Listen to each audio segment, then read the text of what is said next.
Subscribe और बेल घंटी को दबाना ना भूलें। माई बाबूजी के बात न माने, सुना हो भैया सुना ना। माई बाबूजी के बात न माने, घर में रोग चला देली हो। जींस टी शर्ट पहन के ये दादा इतना सबसे मोहल्ला झमका बेली हो। इतना सबसे मोहल्ला देखा बेली हो। इतना सबसे मोहल्ला झमका बेली हो। माई बाबूजी के बात न माने, सुना हो भैया सुना ना। माई बाबूजी के बात न माने, घर में रोग चला बेली हो। जींस टी शर्ट पहन के ये दादा इतना सबसे मोहल्ला झमका देली हो। इतना सबसे मोहल्ला देखा देली हो। इतना सबसे मोहल्ला झमका देली हो।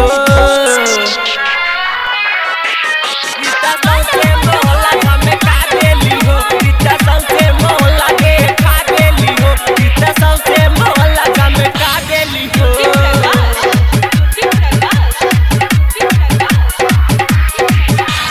रहिया जब चली कमर हिला के देखी करे जाहिली। बुढ़बो जब देखी चश्मा हटा के उनको के माजा मिली रे मिली। हाय हो दादा रहिया जब चली कमर हिला के देखी करे जाहिली। बुढ़बो जब देखी चश्मा हटा के उनको के माजा मिली रे मिली। नागिन जैसन चाल बन कर हाय हो दादा देखो ना।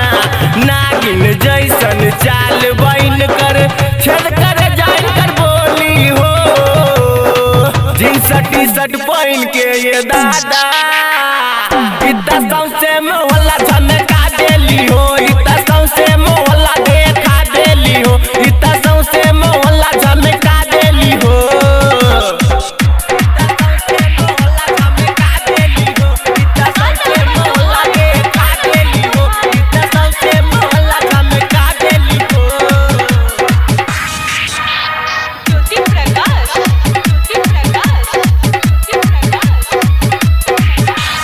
जाबेली कॉलेज लेवल नॉलेज अपन ग्रुप बना के, मेकअप लगा के चश्मा चढ़ा के, मुखरो के अपन सजाई के हाय हो दादा। जाबेली कॉलेज लेवल नॉलेज अपन ग्रुप बना के, मेकअप लगा के चश्मा चढ़ा के, मुखरो के अपन सजाई के हाय हो भैया देखो ना।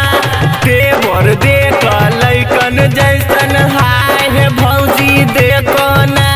देवर देखो लैकन जैसन रात चुटक के मन के भावेली हो। जींस टी शर्ट पहन के दादा